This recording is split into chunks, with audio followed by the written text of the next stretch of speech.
everything we think about the Egyptians, everything we think about the Greeks, is it really as we see it on Netflix? No. It's more interesting than that. Keep watching to learn more. Book 3 in the New Thinking Aloud dialogue series is UFOs and UAP, Are We Really Alone? Now available on Amazon. New Thinking Aloud is presented by the California Institute for Human Science, a fully accredited university offering distant learning graduate degrees that focus on mind, body, and spirit. The topics that we cover here. We are particularly excited to announce new degrees emphasizing parapsychology and the paranormal. Visit their website at cihs.edu. You can now download all 8 copies of the New Thinking Aloud magazine for free, or order beautiful printed copies. Go to newthinkingaloud.org.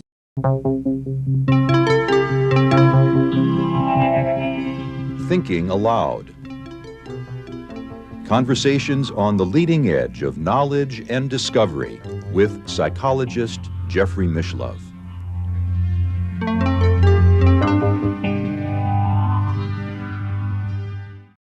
Hello and welcome. I'm Jeffrey Mishlove. Today we are going to examine the history and the impact of a very unusual Greek manuscript discovered in the Renaissance known as the Hieroglyphica. My guest is Sasha Chaitow, who has recently completed a new translation and commentary on this book. She is a specialist in Greek and English esoteric literature. She is the author of the new volume of the Hieroglyphica of Horapollon Niloos. Her other books include Son of Prometheus, the life and work of Joséphin Péladan, and also Atalanta Unveiled, Alchemical Initiation in the Emblems of the Atalanta Fugiens. Sasha lives in Greece, and now I'll switch over to the internet video. Welcome, Sasha. It is a pleasure to be with you. Thank you very much for having me. We'll be talking about what was, until I first encountered you, a very obscure book, the Hieroglyphica of people say Horapollon, which is I gather it's a combination of the Greek god Apollo and the Egyptian god Horus. Did he name himself?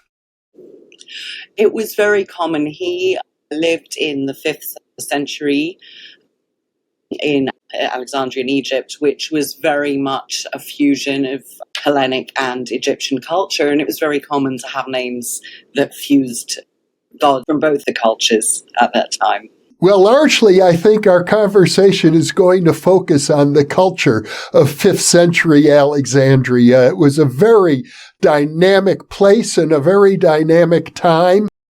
Amongst other things, Christianity was taking over world culture then and literally destroying the pagan world. So all of this is going on, not to mention the Greek and Egyptian fusion taking place. So that's one of the things I tackle in the book I've just written, and it's in production right now, which is a fresh translation of this very obscure manuscript attributed to our guy Horapollon or Horapollo. Horapollon is how it would have been said at the time, because we have this narrative that paganism was being destroyed, and there certainly was conflict between the rising Christianity, which was by no means established at that point. It was still very much in its beginnings in the Middle East and in what is now Greece and surrounding areas, and especially in Alexandria. But you see, Horapollon was leader of a school of rhetoric and philosophy in Alexandria. And in fact, he was the second last leader of that school, inherited from his father. And in his classrooms, or amphitheaters, as we should say, there were both pagan and Christian students side by side. He himself was a pagan. And while there were there was persecution from each side depending on the governor of the day, and have been for the last couple of centuries.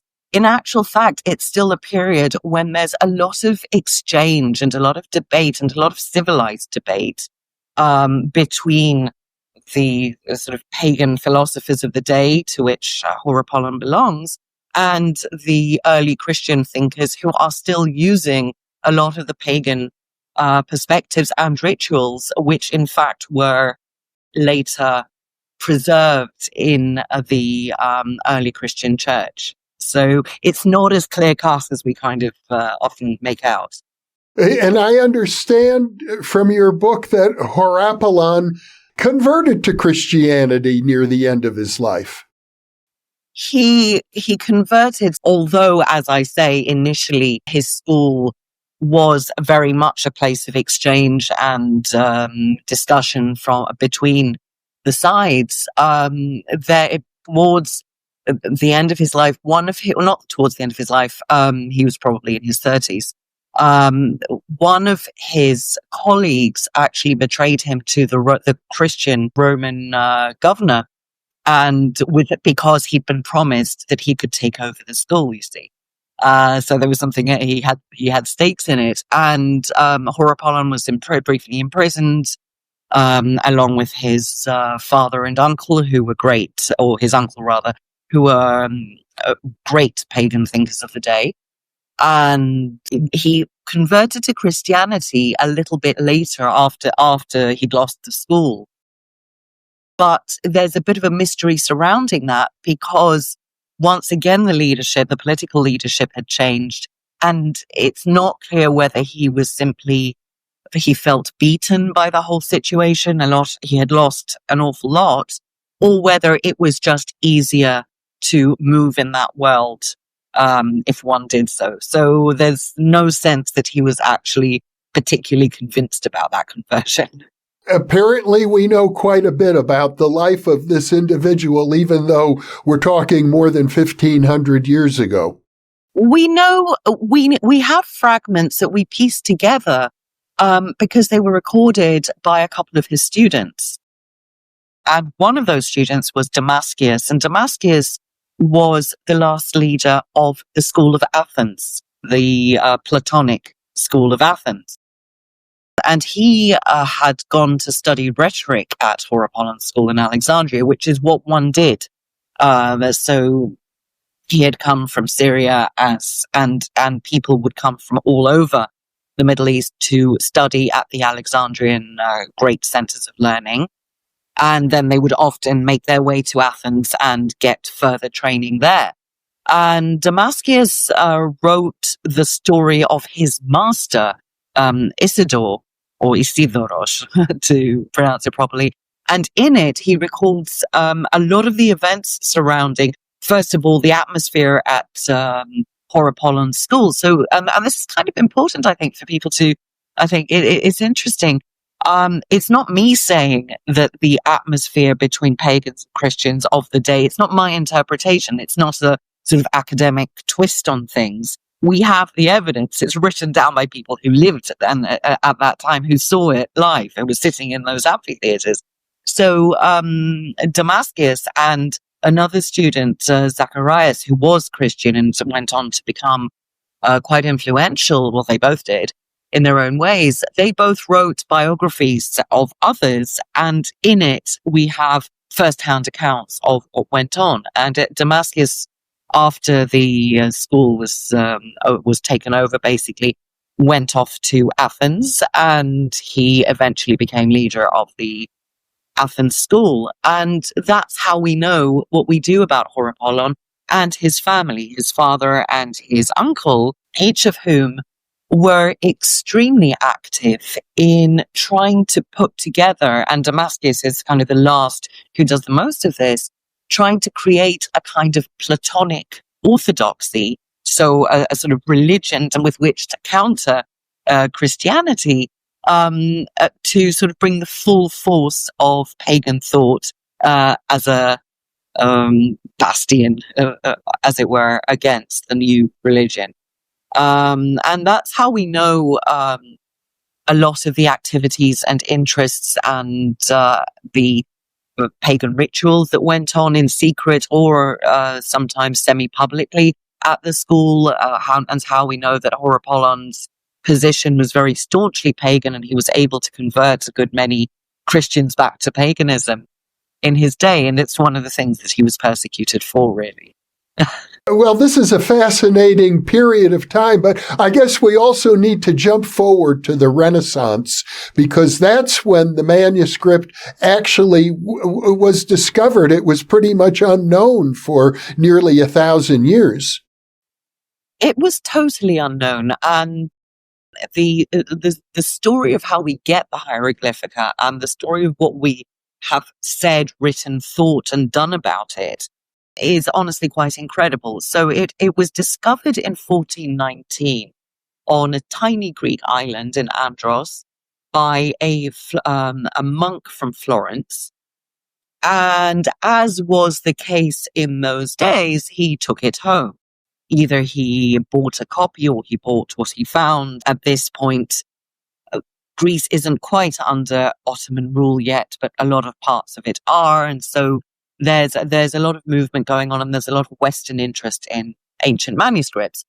And when it reaches Florence and it's translated, this thing calls itself the Hieroglyphica of Horapollon Niloos. And what it seems to do is provide the interpretations of Egyptian hieroglyphs. Now, Egyptian hieroglyphs were a language that were, and we shouldn't think in today's terms of language, like written words. Obviously, we're talking hieroglyphs. We're talking almost a four-dimensional language, if you like, because it has both. It's the images create a whole narrative, and then the words within that narrative, their meaning changes depending on the context. So the manuscript itself is in Greek, and it's supposedly an interpretation of hieroglyphs. And in the Renaissance, Marsilio Ficino, who is better known for translating the Hermetica and Plato in that time, dates it as being of deep, deep, deep antiquity. So he thinks it's thousands of years old, and that it actually provides the interpretations for the kind of hieroglyphics that the Renaissance, especially populations, seeing obelisks that had been transported, say, to Rome centuries earlier, they'd been moved by the Romans, believed were the closest thing to the purest language of humanity that had been taught to Adam himself by God. So you've got this whole theory of a secret language which crystallizes, which hides what's known as the Prisca Sapientia, the first wisdom, the earliest wisdom. And there's this fascination with Egypt. There's always been this fascination with Egypt through the centuries, and as being one of the oldest repositories of wisdom and spiritual secrets. So this really sets the Renaissance thinker's imagination on fire. And there's a further dimension to this, which is the idea that the early humanists are really looking for a way for civilization, for human civilization and their culture in particular, to somehow be preserved for all time. They've seen the destruction of monuments. They've seen the destruction of temples. They've seen that so many quote unquote dead languages are lost to them. And they're looking for ways in which to somehow stop that happening to their own culture. So in discovering this manuscript, they think that it's the kind of golden key, it's the secret code to unlocking this magic language of antiquity, of deep antiquity, of the gods themselves. But it's also a way of preserving culture through image with secret meanings, because they believe that this way, if expressed symbolically in three-dimensional image or image plus word, then these secrets would never be lost, effectively. And so based on the misinterpretation of what this manuscript represented, because the Greek is easy enough, frankly. It's very simple Greek. It's simple Greek for me. I'm half Greek and I'm a native speaker of Greek. I'm bilingual with English. So it's very, very simple Greek, really. But it acts as a key to this world. The twist is they got it totally, totally wrong, you see, because although this discovery and the Renaissance imagining of what it was led to a whole flowering of the symbolic language of the Renaissance that we find in the art, we find in the architecture, we find in Renaissance emblematics of the day. And what they did was they reinterpreted it. So they created whole new hieroglyphs that date only from the Renaissance based on what they imagined they were looking at.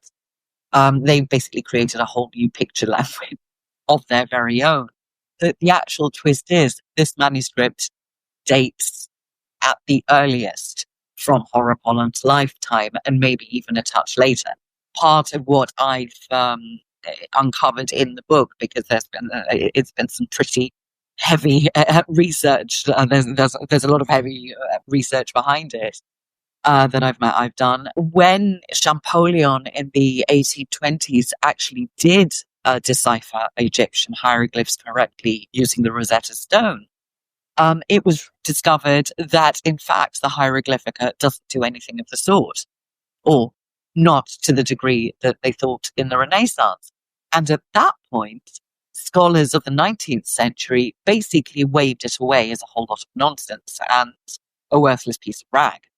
And the story of trying to understand what the Hieroglyphica represent throughout the 20th century of sort of academic arguing, basically, has been a back and forth of it's worthless, it's nonsense, it's a Hellenic Greek corruption of Egyptian learning. It's like a fly trapped in amber from another time. It gives us this amazing snapshot of precisely the situation of Horapollon's school and the cultural exchange and the wisdom and all the way down to the ritual and what the Egyptians of that time still knew and were still what the rituals they were still performing in their day. So the Hieroglyphica is a fly in amber, basically. I gather the idea is that the Egyptians in the 5th century, when Horapollon lived, still had some memory of hieroglyphs. That you seem to suggest that at least a small amount of the material there represented authentic interpretation, or am I reading too much into what you said? No, it's true, but it's not true wholesale. So, first of all, when we're talking about the meanings of hieroglyphs, we do have to establish the period we're talking about, because we're talking about several thousand years of history. So when we talk about Egyptian hieroglyphics, say, of the Old Kingdom, which is 3,000-4,000 years ago, those are not the meanings that were ascribed at that time, and the myth and the narratives and the practices, the religious practices that would have been attached to them, and the significance of those were not the same by the time of the Middle Kingdom. Some were adapted for the needs of the day. And this is something that I always say, especially to people who kind of reminisce and wish that, and mourn the passing, say, of the glory that was Greece, this whole idea that only classical Greece or only the Old Kingdom of Egypt are worth talking about. But what we tend to forget is the way that cultures evolve, societies evolve, languages evolve, the needs change. If you think back 100 years ago, here we are in 2025 talking to each other through a screen. A few years down the line, it's going to be holograms. We both know this. Whereas 100 years ago, 1925, you've got the first talkie, the first speaking movie. It is aired in 1927. I mean, think how far we've come. Think how far our language has changed. The vocabulary we used only 2 days ago, I was discussing this with somebody who was very miserable about the fact that we use the phrase to download the code, meaning to kind of receive information, whether we're talking about something metaphysical or something more kind of pedestrian. So, and I said, it's just the language of today. We're in a world of computers. We're in the techno era. It's just a metaphor for the way we speak now. So rolling back to ancient Egypt, we come through the Old Kingdom, the Middle Kingdom, the New Kingdom. We start to get far more after Alexander and in the Ptolemaic era. We begin to get this merging, this fusion of Greek and Egyptian culture. And again, the way this has been read as a kind of takeover, as a kind of occupation by the Greeks, that is not what the evidence says. I sometimes see people getting quite irate, like when they see what we call syncretic deities, or like Serapis, or fusions of Greek and Egyptian worship. The fact is that Isis was worshipped in Greece before the time of Alexander. There was cultural exchange between Egypt and Greece, and the Greeks did indeed learn from the Egyptians, but they learned. There was exchange. We're neighbors.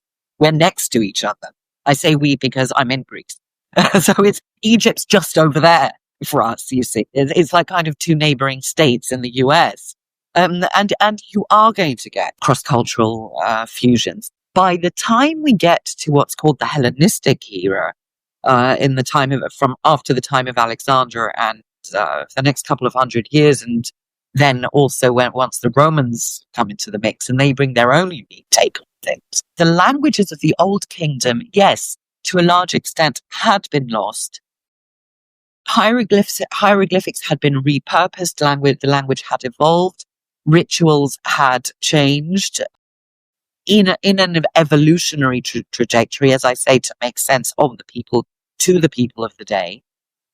And once we get Christianity coming into the mix, we do begin to get the destruction of some temples. I emphasize some. There is evidence, there is archaeological evidence that rituals continued for much, much longer than we thought.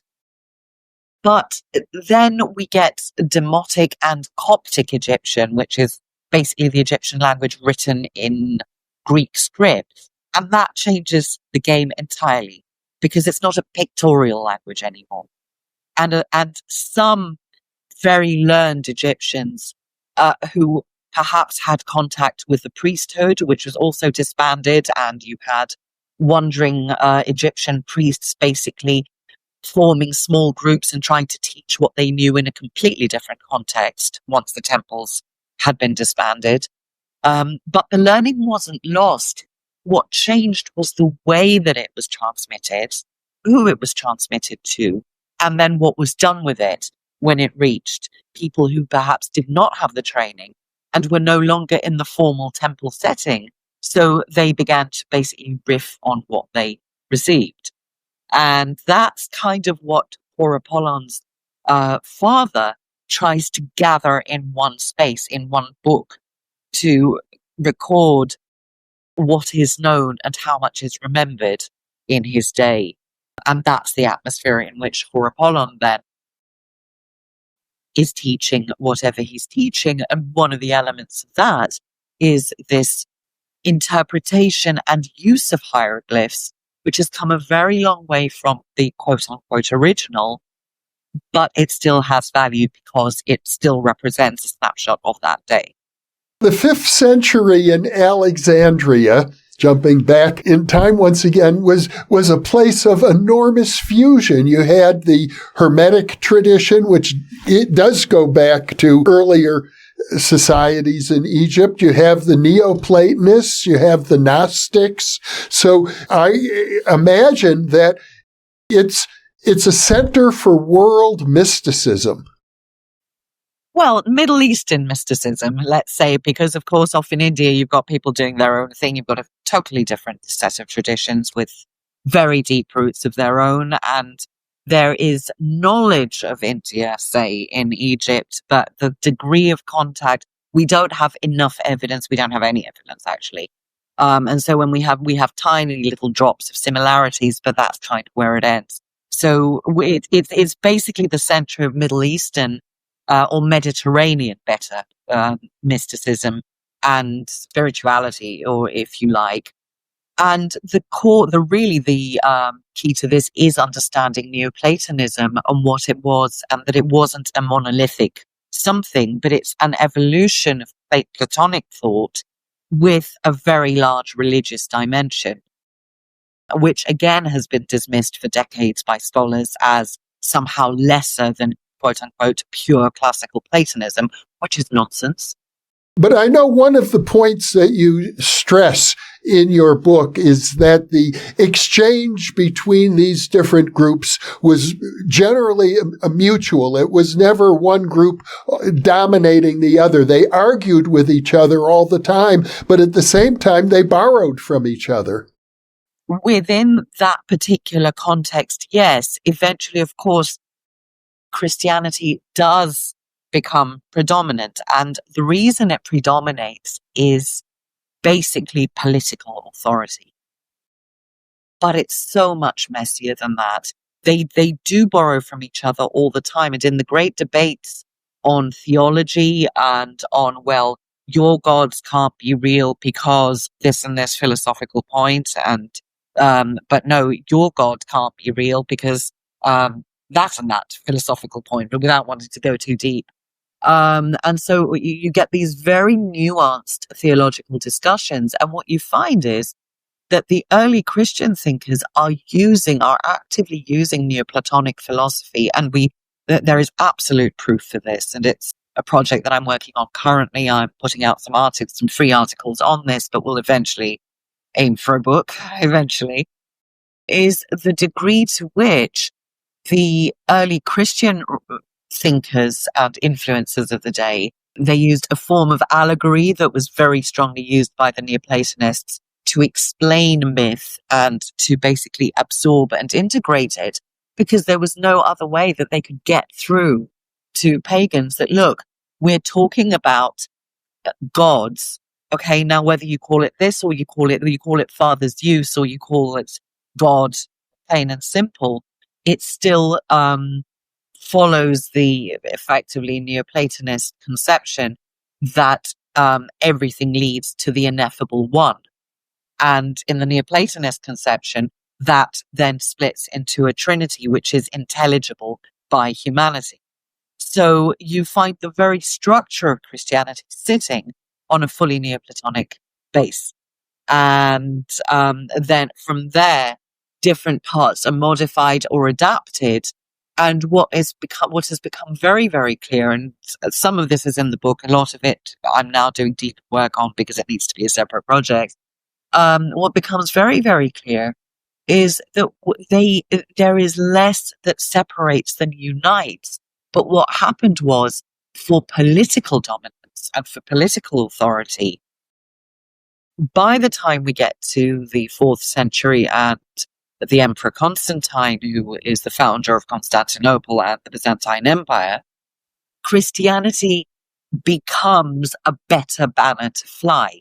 He sees into the future that it is likely to have more influence, more of an impact, and that a lot of that has to do with the idea of salvation and the idea of, and another dimension that is very important is that a lot of it has to do with communal worship, with the way that it drew people together and the unity that would tend to bring.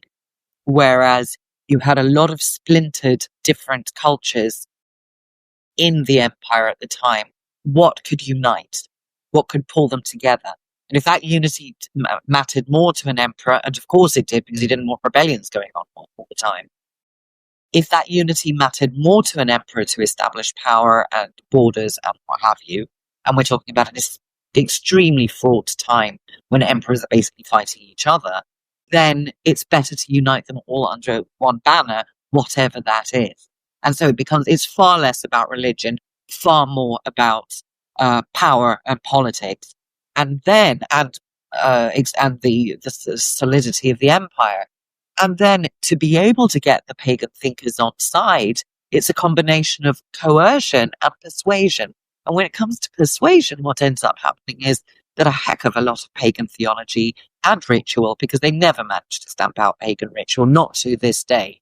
I maintain this, I can prove this, to this day, pagan ritual that goes back centuries and centuries is still found in the Mediterranean, in the Balkans, and especially in Greece. And we see it both in folk practice, and we see it we see a glossed version within Greek orthodoxy as well. I want to emphasize what you have just said because it's dramatic. You're claiming basically that paganism never died.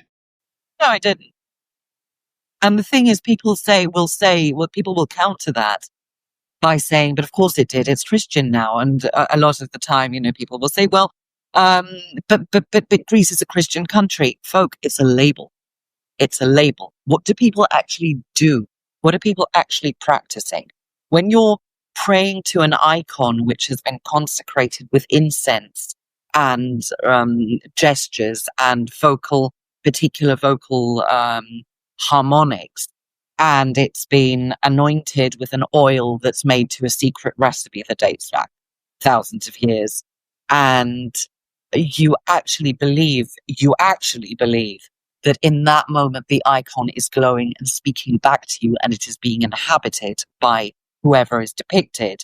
That is exactly the same practice as statue animation in the Egyptian temples and in the Greek temples. It's exactly the same practice. And just because we call a divine figure by a different name, well, okay, Zeus eventually was fused with Egyptian deities, and we get Serapis, for example. Isis was fused with Demeter and a whole host of other Greek goddesses. We see that as a continuation and evolution. So to see a further stretch of that evolution into the Mother of God, as she's known, Theotokos or Virgin Mary, simply one more step, which again is serving the needs of the day. And because we call it Christianity, often enough, I think folks in especially English-speaking countries, I know in the States, it confuses me really. But I know that in Catholic countries and in Protestant countries, especially in Protestant countries, it's harder to grasp this because it's not part of the lived experience. It's not part of the culture. But in Orthodox countries, Greek Orthodox countries, this is something that's around us all the time. For example, I just made my May wreath a few hours ago, and that's something that I think a lot of people did all over the world, yes.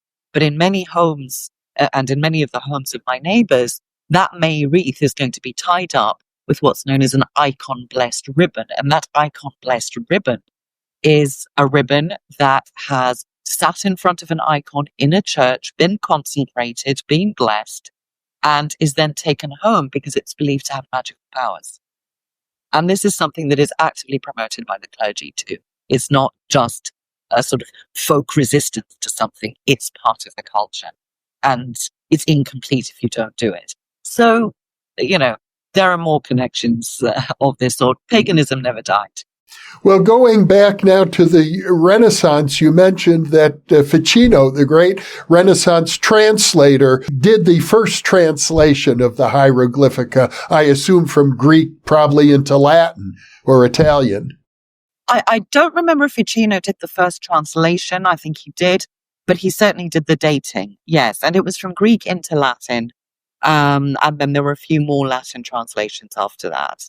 Ficino was noted for establishing in Florence during the Renaissance a Platonic academy. So he was very consciously trying to keep the Greek Platonic philosophical tradition alive. And that tradition wasn't strictly academic the way we think of philosophy today. It had a shamanistic element. In 1204, the Fourth Crusade, the city of Constantinople was sacked by the Crusaders. A lot of valuable art and manuscripts were pulled back to what is today Italy, but then would have been the Italian city-states. And then as the Byzantine Empire begins to shrink and crumble effectively, and that ends in 1453 with the Ottoman occupation, which then lasts 400 years until Greece became Greece again, Byzantine scholars, seeing the danger, did begin to have much more exchange with the Italian cities that they saw in the ascendancy.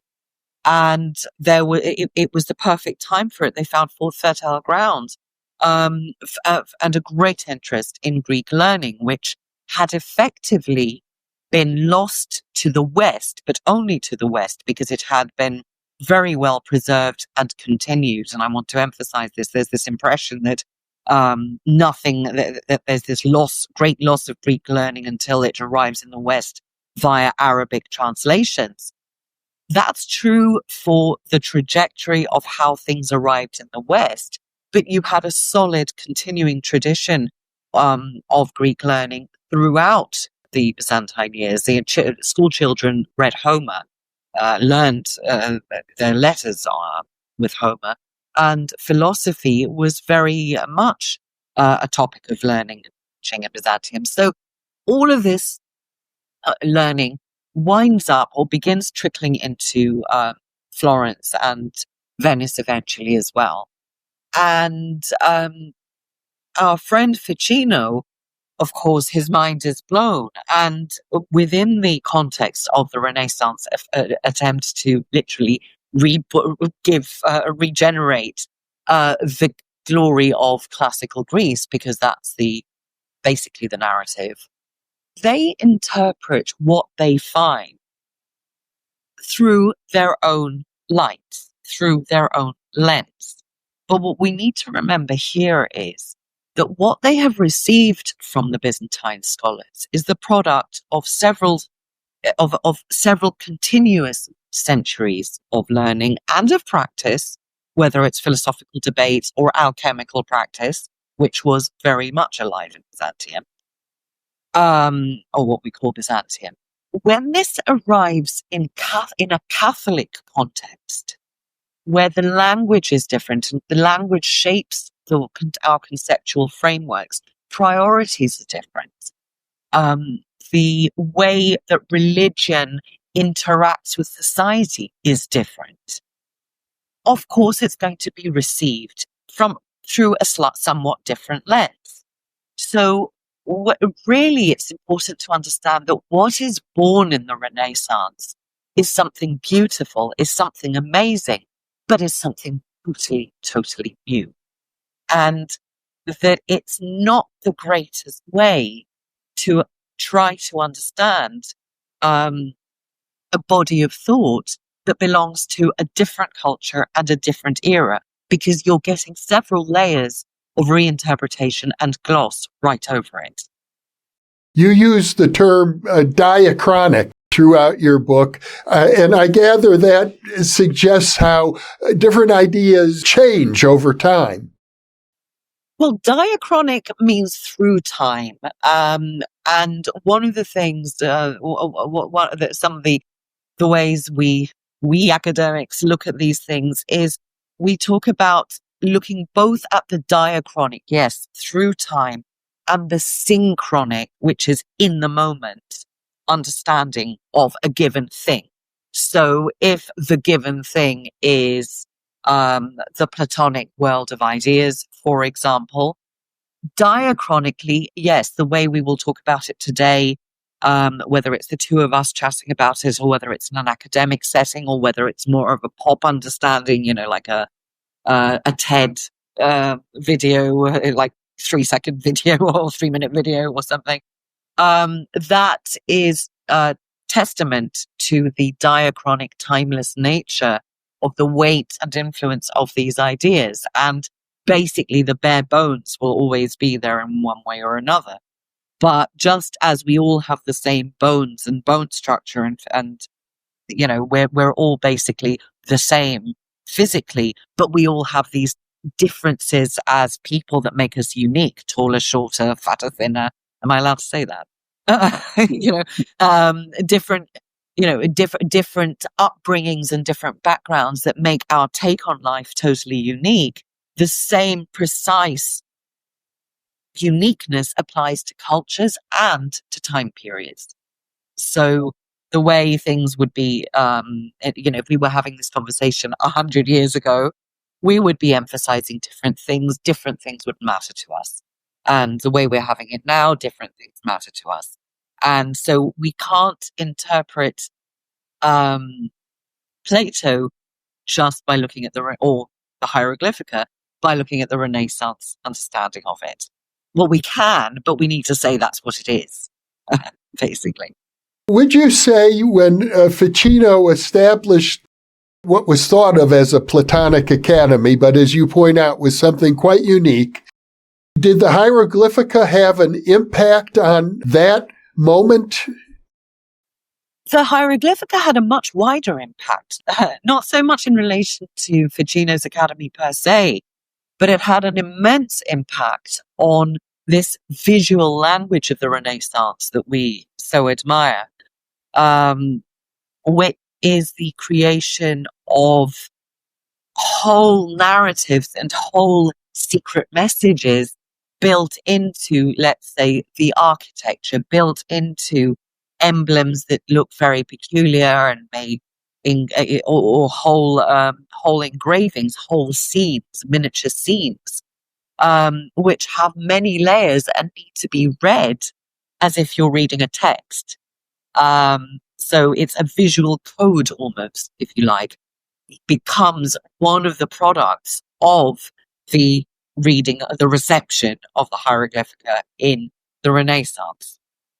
And because Ficino's role here is that his dating of it to deep antiquity is what makes other then thinkers believe that it is such an amazing resource, and they begin developing a whole sort of and expanding it with ideas drawn from different myth, from Greek myth, from Egyptian myth, from what they imagined, different Roman myth, and kind of fusing all that together in this amazing new visual language. That's what the Hieroglyphica sparked.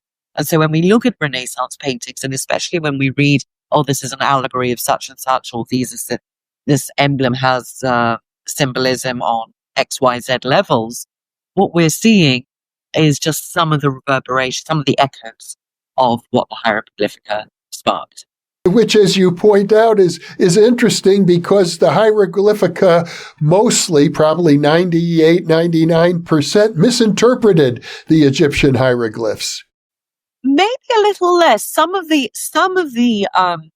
interpretations given in the Hieroglyphica do indeed have an accurate source in some of the really big Egyptian motifs, especially the death of Osiris and the rebirth of Horus and the conflict with Seth.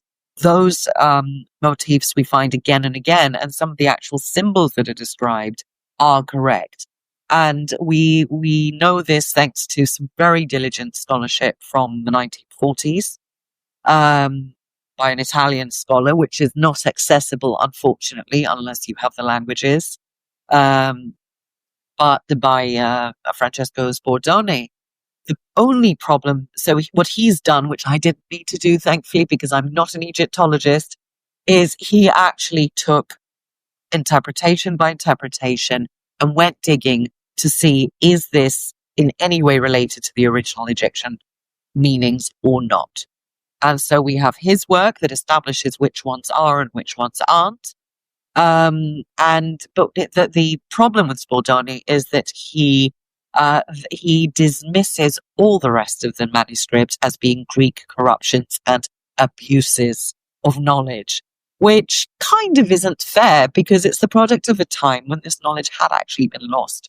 You see, so I like to see the value in something as it is. Like I see a great value. We look at the way the Renaissance reinterpreted things. Gorgeous, valuable, but not to be put in the same basket as by looking at a Renaissance interpretation, I'm going to understand ancient Greek or ancient Egyptian, anything. No, you're not. For that, you need to look at the source. You need to go back to the source. So what you're suggesting is that the Hieroglyphica might have been, let us say, 90% inaccurate or 80% inaccurate with regard to the hieroglyphs, but it's 100% accurate as a reflection of 5th century Alexandrian culture. And 5th century allegorical, Neoplatonic allegorical expression. Yeah, that is exactly right. That is exactly right. And what it is, it's a kind of code that doesn't necessarily mean that it's also a secret code. It becomes secret because it got lost, or it got forgotten, or it got buried. But actually, it didn't even get lost because the allegorical meanings that are ascribed to at least some of the interpretations in Horapollon's Hieroglyphica are still with us. They may have become insignificant. They may have been dropped simply because those meanings weren't needed anymore. But what it is that the product of basically Neoplatonic allegory, which is a way to interpret myth and to interpret language even, by looking for hidden meanings beneath the surface. And sometimes we look at a myth that really doesn't have an allegorical meaning, and we apply that retrospectively. But sometimes there are narratives and there are myths and there are images which were created with an allegorical intention all along. And that's kind of what we're getting with the Hieroglyphica. And it was a very important device to the Neoplatonists, and it was absorbed by Christianity as well. I'm under the impression that you're using the word allegory and allegorical in a particular way as is understood by scholars, but it may be a bit elusive still for our audience. So I wonder if you could address it a little more. We have Greek myth, which we can guess at whether ancient Greeks actually believed was a description, let's say, of a reality on a different plane. So Zeus and the other gods really existed, really lived on Mount Olympus, really did all the stuff. And us tiny, puny humans lived below them and were subject to their whims. Okay, that's belief. That's blind belief. And that it's not good or bad. It just is what it is as a particular way of a culture literally accepting myth. When Plato and later thinkers started criticizing and studying and thinking about these myths, which they had inherited, which were far, far older, many centuries older than them, they began to question, they directly questioned, well, okay, the gods are real because we see their powers, but really, literally, or is there something more to this? Did our ancestors, the classical Greeks, ask themselves, did our ancestors create these stories, pass us these stories? And remember, these stories are passed down through oral tradition. They're not written down. In ancient Greece, we have them on the temples, in reliefs and in sculptures. Writing doesn't really take off. It exists, but it is not really used for this kind of thing until the time of Plato onwards. And Plato is extremely unhappy about having to write things down. So the dimension from spoken transmission to written tradition is also quite important here, because it changes the way that we express things, and it changes the way things change. It changes whether things change as you tell the story from one person to the next. The way, if you go and tell the story I'm telling you to someone else, you'll add your own bits, you'll change it a little bit. It will keep morphing. But if it's written down, it's written down. We have it. It doesn't change. It freezes. So it's remembered in a different way. So Plato and later thinkers, and especially the Stoics, begin looking at myth and saying, well, is this really all there is to it? Or is there something more? Did our ancestors not have philosophers like we are? They must have done. And if they had philosophers, did those philosophers not hide, not insert deeper meanings into all this? Or are we really to believe that Zeus did this and this and Athena did that and that? So they began basically looking and for interpretations, for different ways to interpret myth that gave a completely new meaning to it. So, for example, they start saying the sun god emerging from the cosmic egg. That's Norfolk myth, but just by way of example, there's emerging from the cosmic egg also reflects the way that the soul emerges from, I don't know, from the one, and so on and so on. So they begin trying to find parallels and reflections, and they do this by analyzing the language. Only by now myths have been written down, only and they weren't before. So the language that they are reading is not the language spoken maybe 1,000 years earlier, but they don't actually twig this. And they begin philosophizing and building theories into, well, what could this really mean? And what is the meaning of good? And what is the meaning of morality? And what is the meaning of evil?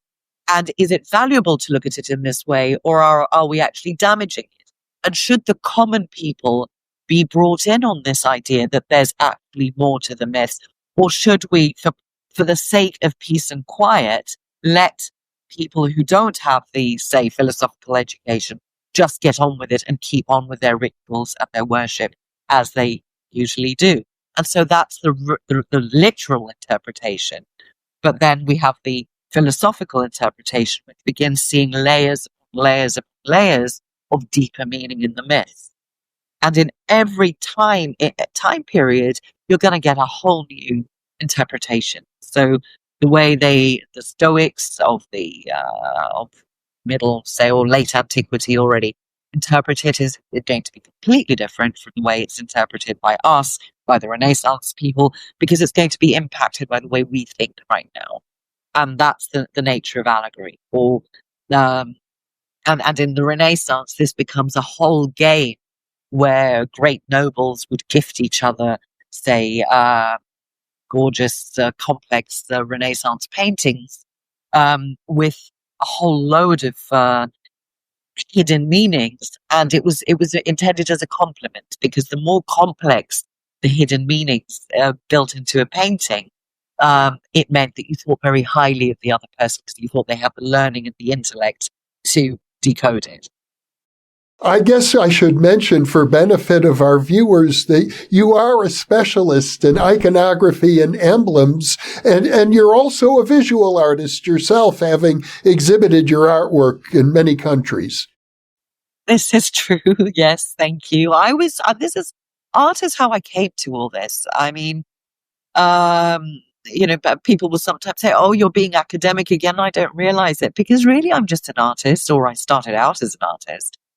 And because I was so fascinated by these ideas of telling stories through symbols and through images, I began searching to understand the traditions that had existed and that existed which did this. And being Greek myself and growing up in an atmosphere where this kind of sort of symbolic interpretation is something that's very very common for us. It's something that is built into, if you like, our mentality. It's something that I think I became naturally curious. And that's what led me to study basically the history of esotericism. I was fascinated initially by alchemical emblems. Then I went deeper into Renaissance emblematics. And it frustrated me to an extent because I understood the roots were deeper. And now, and then after a sort of a detour into 19th century symbolism, which I've done quite a lot of work on as well, now I've jumped back to the roots, as it were, and I'm basically looking at my own culture with new eyes a whole lot deeper. I've explored many of these themes through my art as well, because that's kind of all I wanted to do. Well, I know you spent a lot of time going over the academic history of the Hieroglyphica and actually uncovering many errors made by previous scholars about it, including, I gather, one prominent scholar who maintained Horapollon never was the original author, that it was attributed to him by a much later writer. Yeah. Well, okay, just so I don't scare people off, it's only one chapter in which I do that, and I do actually say in the preface, people, if you're not interested in the academic stuff, just jump over chapter 1. It's for the scholars. Okay, just read the rest. But yeah, this is, but it's a fascinating story. You see, I find it fascinating to see how we receive and read and misunderstand things, and that creates a whole situation and a whole story all its own. So yes, the Hieroglyphica, as I'd said, was kind of dismissed for the most of the 20th century as a curiosity, which its massive impact on the Renaissance was acknowledged. But that's what's been studied more. And in fact, it's one of the reasons there's only ever been 2 translations of it into English. There's the one from 1840, which is Victorian and has a lot of gaps in it. So it's a decent effort, I've got to say, for the Victorian period when everything's kind of all flowery language and flourishes and all that. It's a decent enough effort, but it does have mistakes and it does have gaps. And then we've got the 1950 edition, which was translated not from Greek, but from Latin. And it's kind of absorbed all the mistakes. So the edition that most students, and myself included, will have bought when they did History 101, or if they did a kind of side course on Renaissance culture of some sort, they will have bought the 1950 Boas edition, which is from Latin and it's full of mistakes. That's why I did this translation, basically, because it's straight from the Greek. It's my native language. I do have 20 years in translation because that's kind of been part of how I've funded my studies.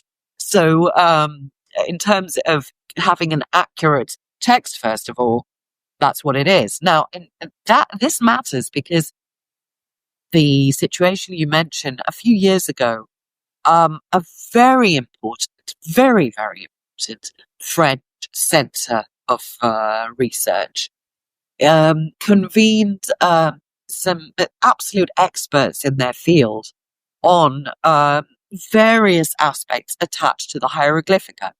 And there were a lot of Renaissance experts. There are papyrologists. They're the people who study ancient manuscripts on papyrus. There are Egyptologists in the mix. So they had an amazing team.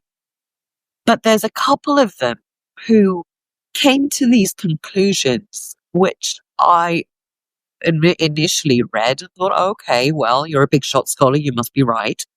But then I translated the thing. I was like, hang on a minute. This is wrong.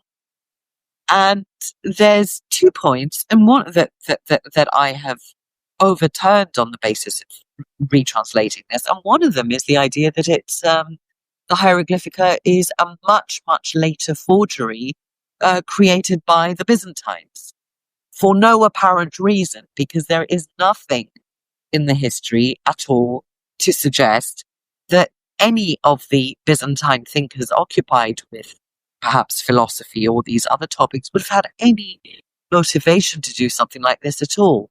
And it's also argued that they used a fake name and they sort of just slapped the name of Horapollon on it. Well, yes, this was done, but it was done using to kind of give prestige to a manuscript. So, you fake a manuscript and then you slap Plato on it. And if you're a good enough fake, maybe it'll get taken as the work of Plato for a while until the specialist gets hold of it. But Horapollon was barely known. He was a footnote in history already. He wasn't very important, and he certainly was not known as a writer at all. So the idea that his name would have been used as a sort of badge of prestige is ridiculous. Now, if you attributed it to one of the bigger, say, Platonic, one of the bigger Neoplatonists, now that would be juicy. But so there's absolutely no reason to do that. But okay, that's not real proof yet. But then I drilled into it, and the justification for this theory, in part, was also that the introductory sentences of the manuscript kind of say, this is the these are the hieroglyphics of Horapollon that were translated from the Egyptian voice, word is voice, which suggests it was dictated or it was spoken orally, and translated into the Greek language by one Philip. Now, again, the idea that this was just a fake manuscript is argued by these scholars on the basis that the Philip of Philip with a Greek kind of name to him, which might be a bit too complicated. In olden times, I would have been called Sasha of Corfu or Sasha Corfiot, for example. People didn't have last names. You identified them by where they came from. And in this case, the translator, the supposed Greek translator of the Hieroglyphica, is called Philip of Megara, and Megara is a region of Greece. The name was also used in other regions, but it's also a region of Greece. And based on a different Latin manuscript, the other scholars get this wrong, and they think it's a reference to a totally random philosopher from the 4th century BC, and this constitutes proof that it's just a fake because it couldn't possibly have been the work, and it couldn't possibly have been the work of that philosopher. And it all rests in the fact that they've misunderstood the last name given. Now, I don't want to get too technical because I don't think people will really want to follow, but the gist of it is that unfortunately, understanding Greek and understanding the nuances of Greek, even when it's learned in universities, it's not really learned properly. It's not learned with a degree of kind of broader understanding that would help, that stops this kind of error.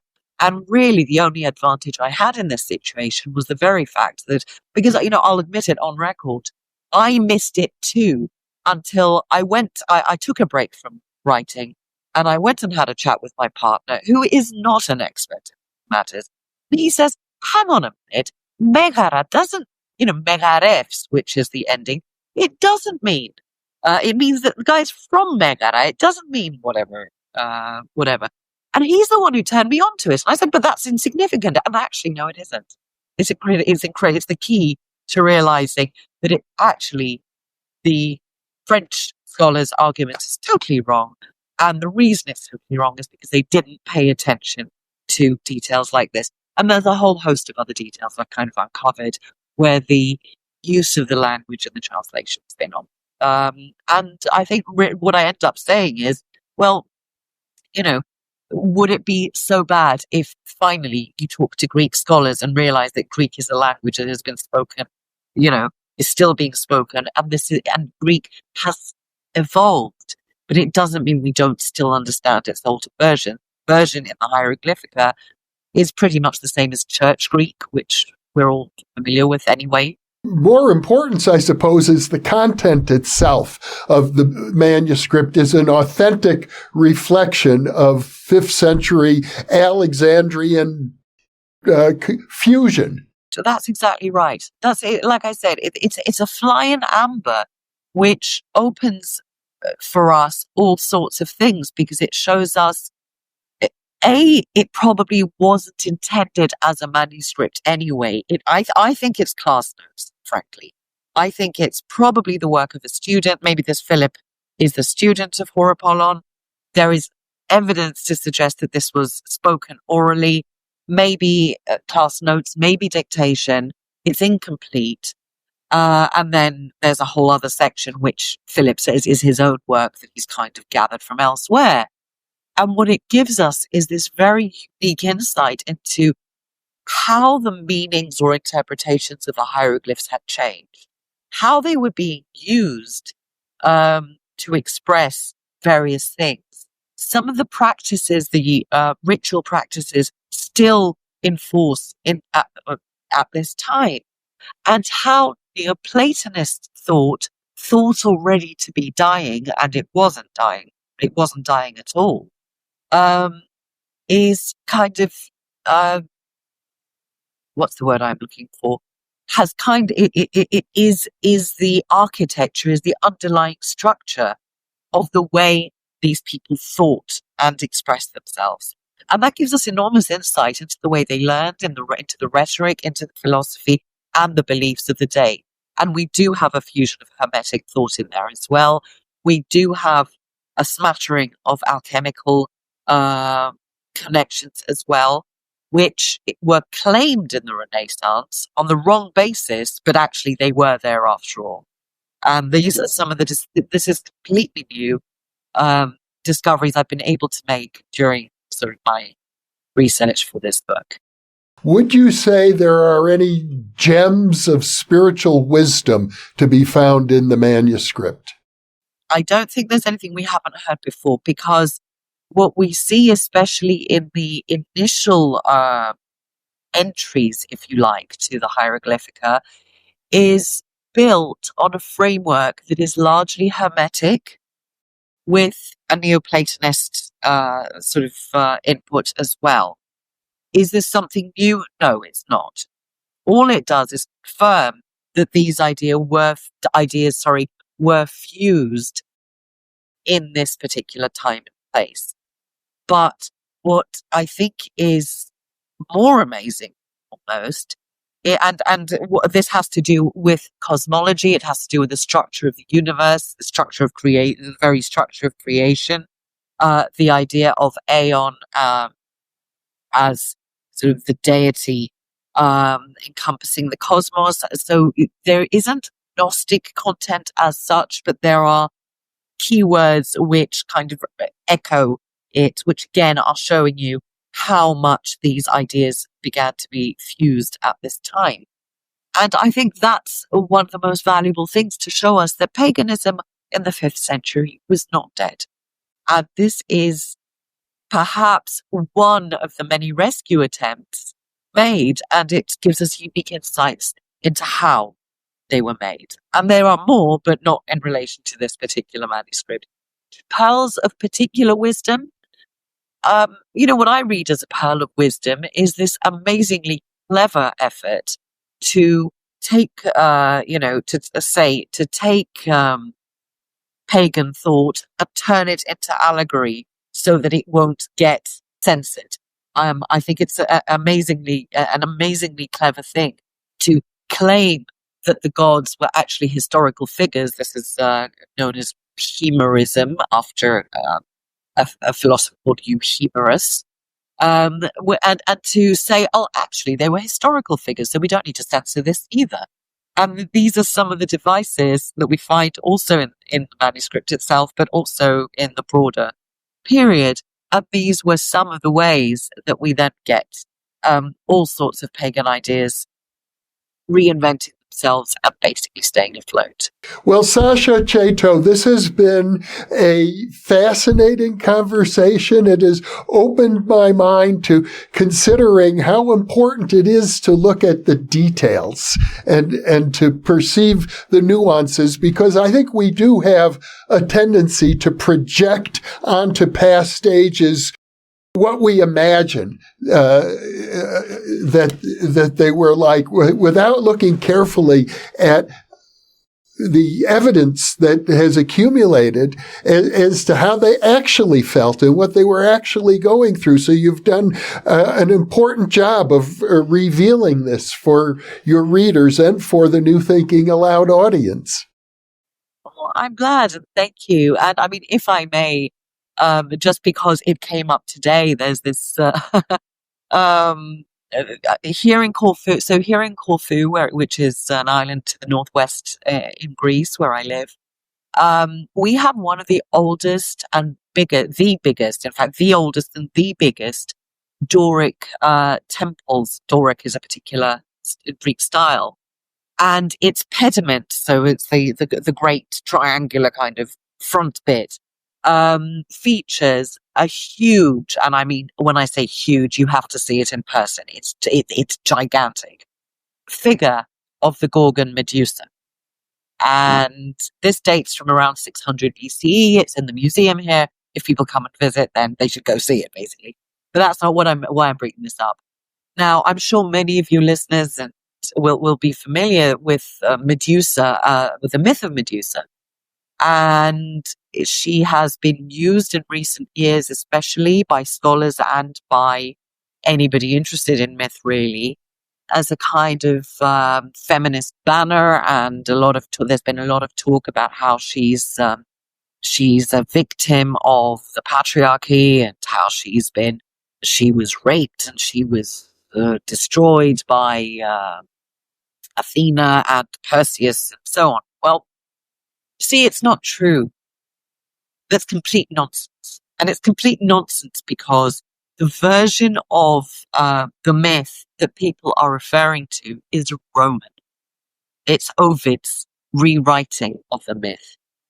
Whereas in the original myth, which is by Hesiod, which is 1,000 years earlier, or nearly 1,000 years earlier, Medusa, and especially this figure on our temple here, which is why I kind of bring it up, is this amazingly powerful, dark, wild force of nature whose face is used for protection in every home and on many temples for centuries.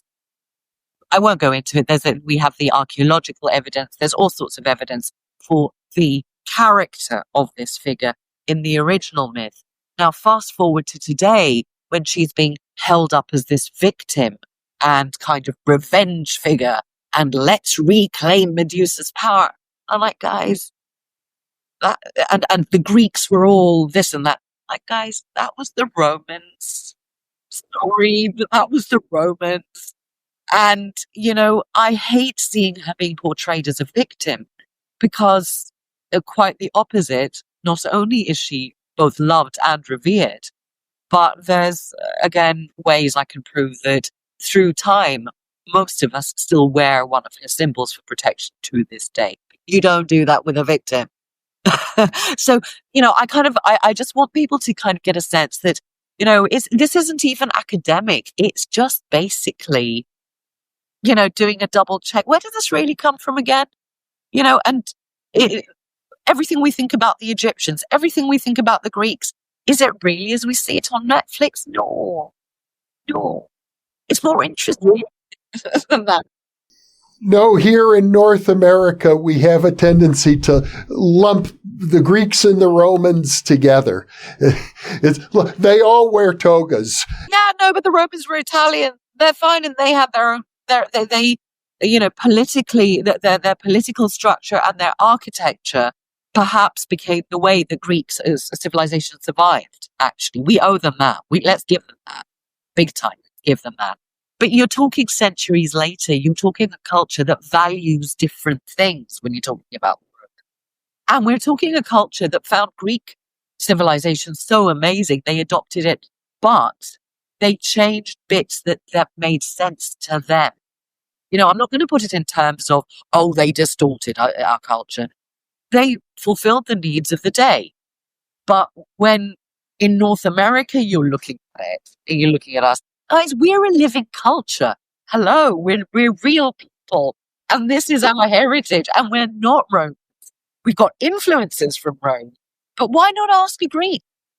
Well, Sasha, this has been a delight. And I want to let our viewers know that we plan more interviews with you. You are a scholar and an artist, and it's a wonderful combination. So I'm delighted to have this time with you and to be able to share your knowledge and your wisdom with our audience. Thank you so much. Thank you so much.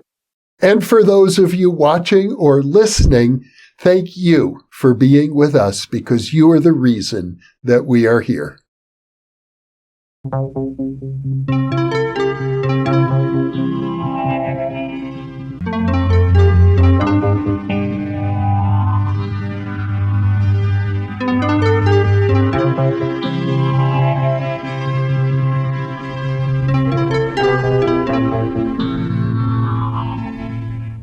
Book 3 in the new Thinking Aloud dialogue series is UFOs and UAP. Are We Really Alone? Now available on Amazon. New Thinking Aloud is presented by the California Institute for Human Science, a fully accredited university offering distant learning graduate degrees that focus on mind, body, and spirit. The topics that we cover here. We are particularly excited to announce new degrees emphasizing parapsychology and the paranormal. Visit their website at cihs.edu.